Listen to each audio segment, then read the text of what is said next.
This week on Jerusalem Dateline, energy and independence. What this huge offshore gas field means for Israel's future and the world's. Plus, in 1948, Arab states expelled hundreds of thousands of Jews from their homes. The Middle East refugee story that the world doesn't want to hear. And Christians are the most persecuted group in the world. Why aren't more leaders standing up to defend them? Hello and welcome to this edition of Jerusalem Dateline. I'm Chris Mitchell. Today, Israel is pumping natural gas from a huge field discovered off its coast under the Mediterranean Sea. The discovery of that field and other energy resources in the Jewish state could change the future of the region and the world. Some are calling it a potential energy revolution. Off the coast of Israel, in the waters of the Mediterranean Sea, explorers have found the largest offshore gas reserve in the world in a decade. This is a major development because Israel has long been one of the few Middle Eastern countries without its own oil and gas resources. The joke was that, why did it take Moses 40 years to bring people of Israel from Egypt to Israel? Because he looked for the only place in the Middle East that lacked oil and gas. So that was the joke. But we proved the joke to be wrong. And actually, we know that Moses brought us to the right place. Delek Energy and its American partner Noble are behind the discoveries that started producing natural gas for customers this year. Energy expert and former CIA chief James Woolsey says gas fields could make Israel energy independent. They're extraordinarily important and strategically very advantageous, I think, for Israel. Not only is Israel sitting on huge natural gas reserves, the country is also rich in oil shale, a fine-grained rock from which oil is extracted through cutting-edge technology. This valley is close to the spot where David slew Goliath. It may also become the site of Israel's future energy supply. Hundreds of feet below the surface lies a huge deposit of shale oil. Experts say it may eventually produce more oil than Saudi Arabia. We think it's conservatively estimated at about 250 billion barrels of oil contained in the Israeli oil shale, probably the second or third largest deposit in the whole world. And it has a tremendous potential to make an oil industry here. Experts say there's enough oil shale to produce at least 50,000 barrels of oil a day, enough to meet Israel's military and civil aviation needs for 25 years. Israel Energy Initiatives is now performing quality tests. I have a piece of oil shale here that we've just cored in this rig behind us. Harold Vinegar is a former chief scientist for Shell. He says the samples show that the oil quality is high before it's even refined. At an exploratory well, he told us about their unique and environmentally safe way to extract the oil. What we basically do is drill wells using oil field technology, and the holes we drill in the ground are basically just 6-inch in diameter. And by drilling horizontal wells rather than vertical wells, we're able to minimize the surface footprint. And we actually only drill over a very small strip of land compared to the amount of oil that's being produced. The harvesting of these reserves comes at a crucial time. As the world population increases, so will the demand for oil, and that will push up the price. Countries like Israel that import most of their energy will have to develop unconventional resources. There's nothing scarier than running out of energy. I mean, wars have been fought entirely for oil, and so this is something that we feel we're doing for Israel, which is to develop the oil shale here. IEI believes the discovery of the deposit and the technology to extract it could one day make Israel an oil exporter. If Americans get all the oil they need from Israel, if eventually they get all the oil they can need from themselves, it will change the whole world. The change could free Israel and much of the West from dependence on other countries. To release the free world from this dependence on Arab, or I would say on Islamic oil. And if his group's plans work out, this land will hold even more promise for the future. It just seems to mesh together in a revolutionary way. The long and the short of it is I think Israel is just on the verge of a revolution in its energy sources. Within a decade, Israel is going to be energy independent and a major exporter. And it couldn't have happened at a better time for us. When you have Iran that wants to nuke you, when you're at the mercy of Saudi Arabia and all these other countries, now is when the danger is the greatest, and now is when I think, God's put the solution in our hands. Israel is pushing forward on many fronts to take care of its future energy needs. In addition to oil and natural gas production, it's also making progress in the field of renewable energy. Julie Stahl brings us that story. Israel's latest search for new power isn't underground. It's just the opposite. More than 18,000 solar panels are positioned in this 20-acre field here at Kibbutz Keturah.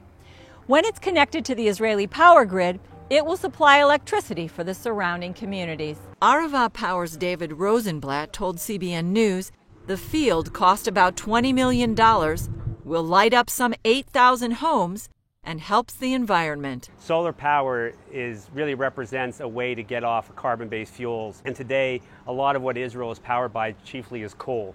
And so renewable energy really offers a way to break that cycle. All of this is welcome news for the Keturah community. We like to consider ourselves to be a very environmental friendly kibbutz, and as such the project is perfect for us. For the next 20 years, Arava will dedicate funds from the four corners of the solar field to nonprofit organizations. In the Jewish tradition, the biblical tradition, there's the notion of peah, that you leave the corners of the field for the poor. We're familiar with that from the story of Ruth, for example. There's a famous incident of that. And so we're leaving or taking the profits, if you will, from the four corners of the field and giving it to tzedakah, giving it to charity. Rosenblatt says his company is planning to build some 50 additional solar fields around the country. We'll start exporting energy up north because we'll produce more than the South needs. And now you actually have a change in the economy, so an entire region can develop in ways that before it could not. Julie Stahl, CBN News, Kibbutz Keturah, Israel. Coming up, the refugee crisis that no one remembers. The hundreds of thousands of Jews who were booted out of Arab nations after the founding of the State of Israel. Today we're on a field trip to discover what inflation is doing to our paper money. In this hand is a $20 bill, and in this hand is a $20 U.S. gold coin. They used to have the same buying power, but how much can they buy today? In this first basket is what my $20 bill buys: milk, bread, peanut butter, and jelly. And here's what one $20 gold coin will buy: 6 baskets full, worth nearly $2,000, almost 100 times more food, simply by owning gold dollars instead of paper dollars. History shows that the gold coins have been the best way to beat the rising cost of living. So class, the moral is that unless you want to live on peanut butter and jelly sandwiches in the future, you should turn some paper dollars into gold coins now.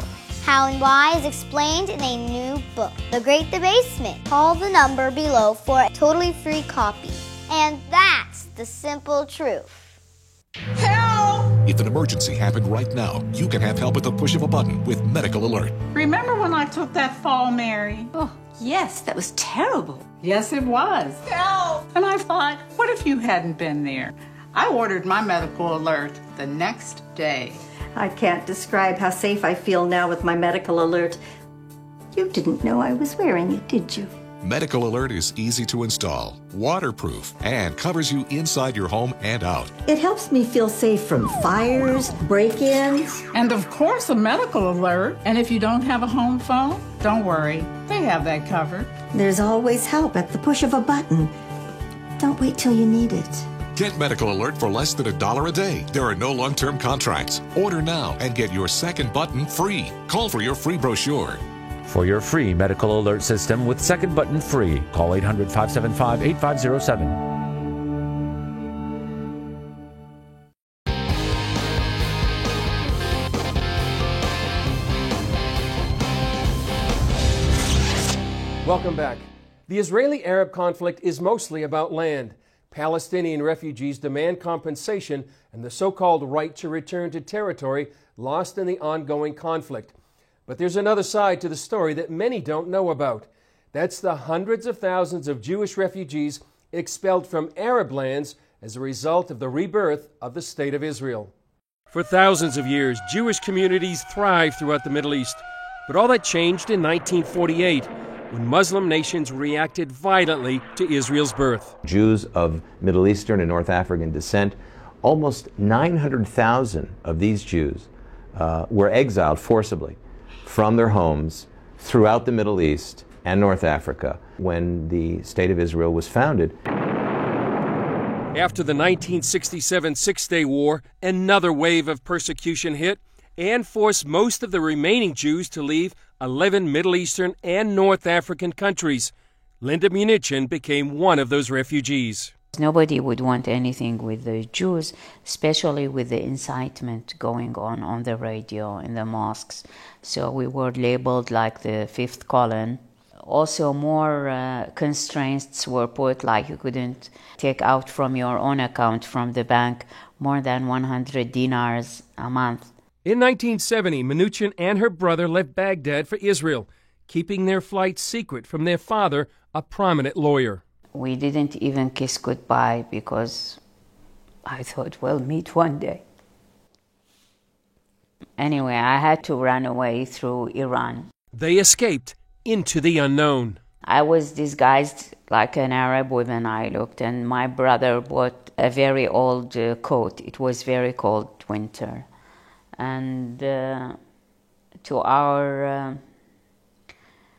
big luck, everything went smoothly because at the time Jews were not allowed to be away from home more than 80 or 100 kilometers. Examples like this happen all across the Middle East. Expulsions, seizure of property, and murder of the Jews. In the aftermath of the Six-Day War in 1967, the mob in Libya, especially in Tripoli and Benghazi, took to the streets and started burning the homes of Jewish people and ransacking our warehouses. And my father's warehouse was burned. And then they came along and started pouring gasoline around my house. And a Muslim neighbor came down from the building and convinced the mob that the Jewish family wasn't living there anymore. And of course, he saved our lives. American Gina Waldman started Jamina, Jews indigenous to the Middle East and North Africa. And I always felt that there was a sense of injustice, that even though we really made a good life for ourselves in whichever country hosted us, nonetheless, we were never recognized for the wrongs that were done to us. Two-thirds of the Jewish refugees resettled in Israel and the rest in other Western countries. Waldman and Munichen both say they were traumatized. Munichen says there's a message for the Western world today. 850,000 Jews were expelled or forced to leave or persecuted from Arab countries. And when we try to overlook these issues, they come again in a different way. So now it's the turn of the Christians, who are being killed, shot, and we cannot see any effective action from the West. For Israel, sharing the saga of Jewish refugees is part of gaining international recognition for their sufferings. And we say, well, there are two sets of refugees. There are Jewish refugees and there are Arab refugees, and both sides should be compensated together. Well, joining me to talk more about the Jewish refugee issue is CBN's Julie Stahl. Julie, you've been researching this for a long time. Why has this issue been ignored? I think, Chris, mostly Israel has been concentrating, in the beginning they concentrated on really resettling the refugees and absorbing them into the new state of Israel. And then, of course, the peace process came along and they've been working on that for 20 years. And I think Israel really was just, didn't really consider it an issue for themselves. But once the Palestinians began to use it as an issue, they said, hey, wait a minute, we had refugees too. So why has the Palestinian issue never been resolved? I mean, it's been since 1948. Yes, Chris. The Palestinians, the Arab world, really used them as a battering ram against Israel, and they really have used them to keep the issue going, keep the wanting to resettle them in the state of Israel. Now the Palestinian refugees have millions of descendants, so now they want to resettle 5 million people within the borders of Israel. Well, that would pretty much destroy Israel as a Jewish state. And is the Palestinian issue, unique of all refugees in history, and especially 20th century history? Yes, it is. Even after World War II, there were millions and millions of refugees, and they were all resettled within a few years. But the Palestinians are the only refugees that the United Nations separated out and kept them separate for decades now, and have propagated this problem. Julie, appreciate it. Thanks for your research. Up next, persecuted for their faith, Christians around the globe suffer for following Jesus. Who will help them survive the danger? Attention sleep apnea patients. Are you tired of the expense and hassle of getting your CPAP and BiPAP supplies? Are you fed up with dealing with ill-fitting, leaking, or worn-out masks and straps? Are you worried about the effects that unsanitary tubes, cushions, and filters have on your health? If you said yes to any of these questions, Allied Medical Supply Network has the solution to your problems. You could qualify to have your supplies regularly delivered right to your door at little or no cost to you. That's right, no more inconvenience, no worn-out masks and straps, no more unsanitary equipment, just restful sleep. Call Allied Medical Supply Network today to determine if you may qualify to receive your fresh, brand-name supplies at little or no cost. Don't delay. Call us now to see if you are eligible to save money on regular delivery of your CPAP and BiPAP supplies. Call 1-800-815-9947. That's 1-800-815-9947. Or go to cpapsupplyhelpline.com. Announcing an important breakthrough in healthcare that can benefit everyone. If you or anyone you love needs affordable health insurance, regardless of a pre-existing medical condition, call Quick Insurance 123 today and get the immediate relief you deserve. Quick Insurance 123 was created to provide affordable health insurance to all uninsured Americans, with or without pre-existing conditions. This is not a discount card. This is a real insurance program that lets you choose from many affordable health plans, with access to doctors, hospitals, emergency services, and more. So call the number on your screen now and get the health coverage you need, just for calling. As a special bonus, we'll send you a free prescription savings card that could save you up to 85% on your prescriptions. That's right, you could save up to 85% on your prescriptions just for calling. Call Quick Insurance 123 to find out how you can get affordable health insurance and receive your free prescription savings card just for calling. Don't wait. Getting a free quote is as easy as 1, 2, 3. Call today.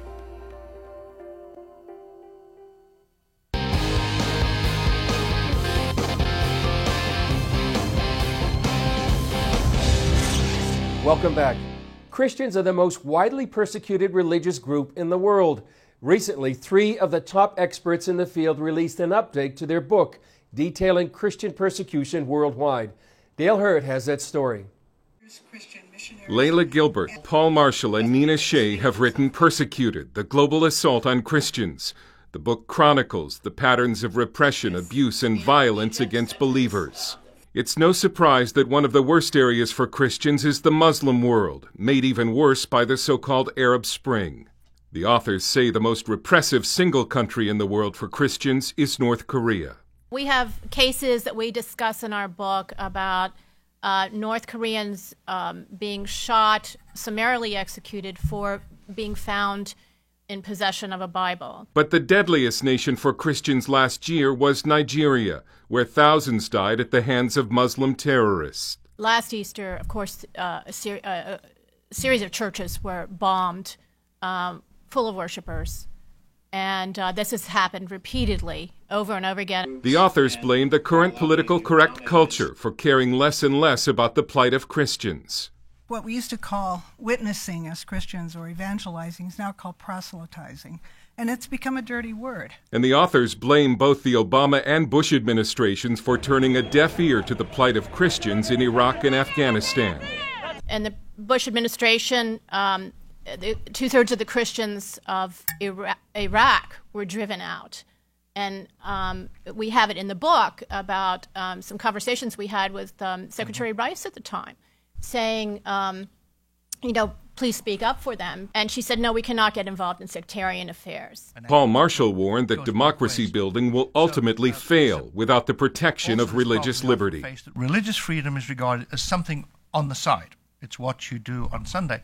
But if you don't have religious freedom, you will not have democratic development in any country in the world. Dale Hurd, CBN News. Recently, I had the opportunity to interview one of the authors of Persecuted at our CBN Bureau in Washington, D.C. Here's my discussion with Nina Shea. Well, Nina, thanks for joining us on Jerusalem Dateline. Great to be here. Yeah, so you've written a new book. Tell us about the book and why you've written it. The book is called Persecuted, the Global Assault on Christians, and it is about current day events that result in the persecution of Christians around the world. It's not just discrimination, it's not just a few lawsuits here and there, not to minimize what's happening here in the West, but it's actual deaths, killings, massacres, religious cleansing, torture, rape, just horrific accounts of what is going on today. Have you seen an increase of this in the last few years? We've seen an absolute increase. The various reports now from secular sources like Pew Research Center or The Economist are all in agreement that Christians are the most persecuted religious group in the world today. And part of the reason why we wrote the book is because Christians here in the West don't even know this. And what's the increase due to? What's the reason for the increase? Well, there's, of course, there's China, where there are more Christians denied religious freedom and restricted for their faith and imprisoned sometimes. So that's a widespread problem affecting Asia, but also in the Middle East. We're seeing the rise of Islamism, political Islam, that has very little tolerance for people of other faith, and Christians, being the largest non-Muslim majority in the Middle East, are taking the brunt of this. And what impact has the Arab Spring that started a couple of years ago, what impact has that had on Christians in the Middle East? Well, Egypt, of course, is one of the center of the Arab Spring. And Egypt is home to the largest Christian population in the Middle East, the Copts, the Coptic Christians. And they're Orthodox, they're evangelicals, there's some Catholics. Some of them have been imprisoned, some of them have been even massacred in the turmoil. There's a lot of chaos now, whether it's tolerated by the government, whether the government can't do anything or is unwilling to do anything remains to be seen. But they are very much hurt by this, and they're leaving Egypt in large numbers now. We've started to see large immigration flows. Of course, very much in their mind is what has happened in Iraq, where 2/3 of the Christians over the last decade have fled out of persecution. Does the United States in particular have any leverage over Egypt to help protect the Christian minority there? Yes, the United States is one of the largest donors to Egypt, if not the largest, and the United States has a lot of financial leverage over Egypt. Its economy is going down. It really needs foreign aid. It needs the U.S. help. The United States must make the protection of Christians the red line in its foreign giving, and it hasn't done that. Christians in the West are very ignorant of what's happening to Christians around the world, and particularly in the Middle East. What can Christians here in the West do about their situation? Well, there's many things Christians could do. Of course, pray. Christians in the West have to learn about these cases. These people who are being martyred, who are suffering for really only for their faith in Jesus Christ, have to learn about their stories. They're suffering and dying in anonymity, and no one knows what's happening to them. These are very inspirational stories.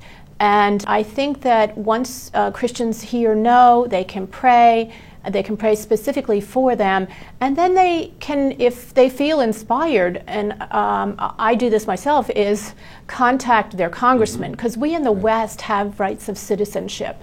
We have elected officials who are supposed to respond to our requests. We've got to raise our voice because they cannot raise theirs. One thing I think they can do is read your book, Persecuted, the Global Assault on Christians, which I think is a very timely and very important book for the church worldwide. Thanks That's for being right. here. Thank you. Thank you, Neil. Coming up, every year thousands of pilgrims come to Israel, see the sites where Jesus lived, died, and lived again. They tell us what it means to visit the Holy Land. Right after this.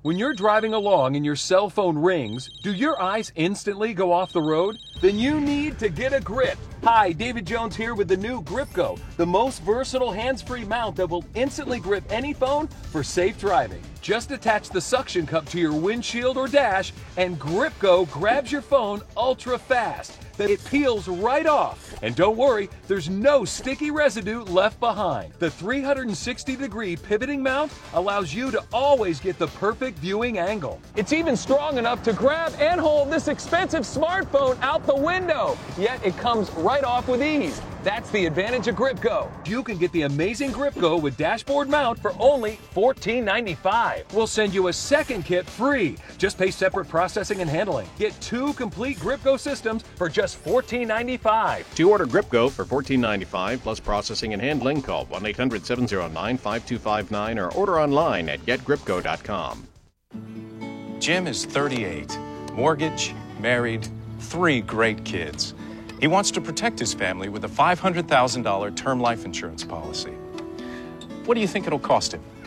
$100 a month? 60? 40? Actually, none of the above. Jim can get a $500,000 policy from a highly rated insurer for under $19 a month. His secret? SelectQuote. SelectQuote is impartial.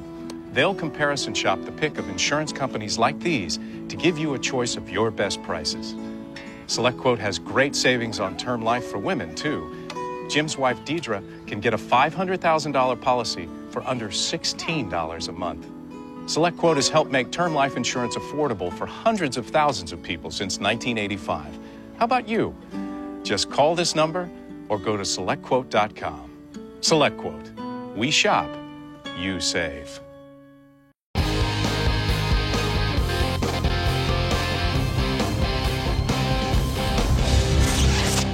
Each year during Holy Week, thousands of Christians from around the world come to celebrate the death, burial, and resurrection of Jesus Christ.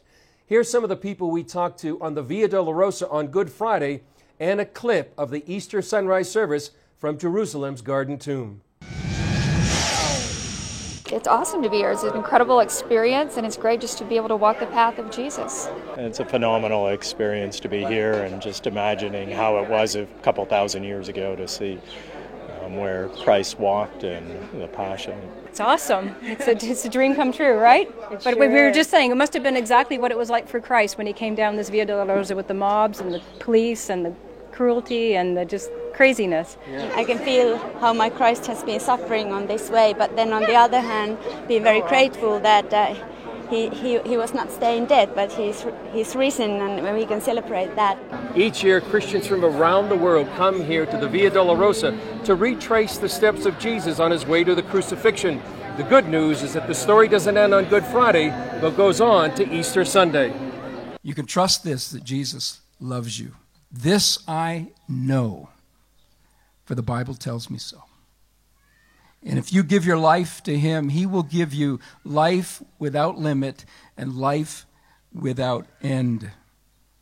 Remember this, Romans 10:9. If you confess with your mouth Jesus is Lord and believe in your heart that God raised him from the dead, you will be saved. He is risen. He is risen indeed. Well, for many, a trip to the Garden Tomb is a highlight of their visit to Jerusalem, and especially on Easter morning. Well, that's it for this edition. I'm Chris Mitchell. We'll see you next time on Jerusalem Dateline.